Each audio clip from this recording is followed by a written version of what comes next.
Rising Sun and Fish and Wildlife Service logo.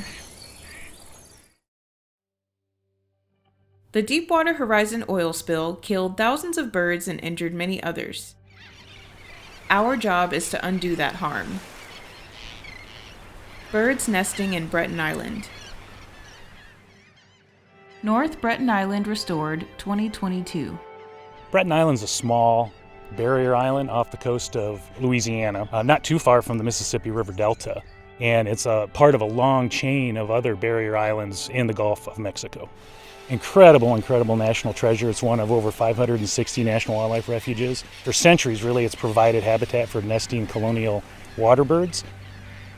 Barrier islands I find fascinating. First of all, they're always shifting, always moving, eroding, but they provide extraordinary habitat for wildlife.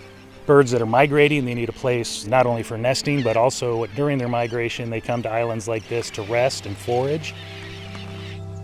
The importance of Breton Island when it comes to protecting communities and mainland, as it relates to storm surge, it stops the wave energy, it slows things down.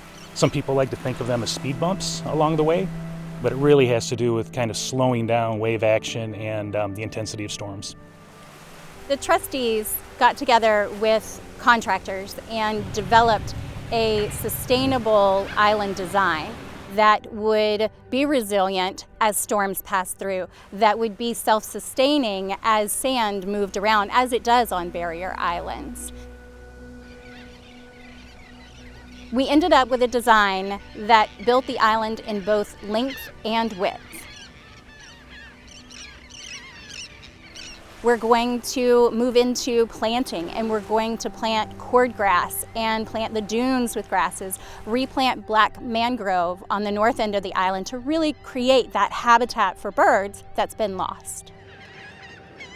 USGS is the largest science agency in the U.S., and we're really involved in providing impartial science to support decision making. Here at Breton Island, we're going to be involved in the monitoring of the restoration, tracking vegetation through time, how the marsh, dunes, and beaches evolve. We'll be looking at habitat acreage, and we'll also be looking at how the sediment moves within the system to look at island resiliency.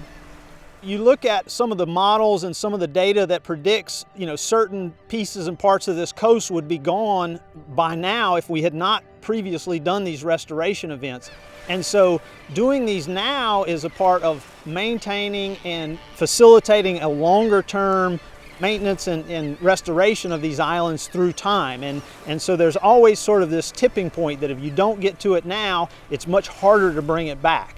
This island was getting to the size that if we hadn't done something now, it would have been almost impossible from a construction standpoint to bring it back.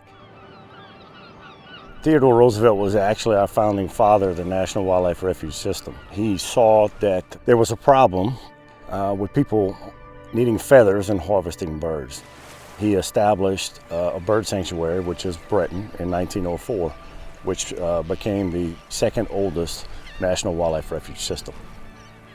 I would think that Theodore Roosevelt would be very happy to see that the completion of this project. And so we're happy to just be a part of this legacy and continue with conservation efforts.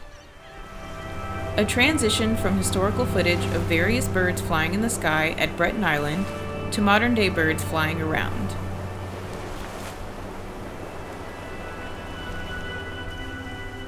When corporate America, state of Louisiana, Department of Interior, U.S. Fish and Wildlife Service, when we all have a common goal and work together, we can do wonderful things. Historical footage of President Theodore Roosevelt walking on Breton Island as birds fly away. Special thanks to these restoration partners: Louisiana Coastal Protection and Restoration Authority, Louisiana Oil Spill Coordinator's Office, Louisiana Department of Natural Resources, National Oceanic and Atmospheric Administration, and the U.S. Geological Survey. Rising Sun and Fish and Wildlife Service logo.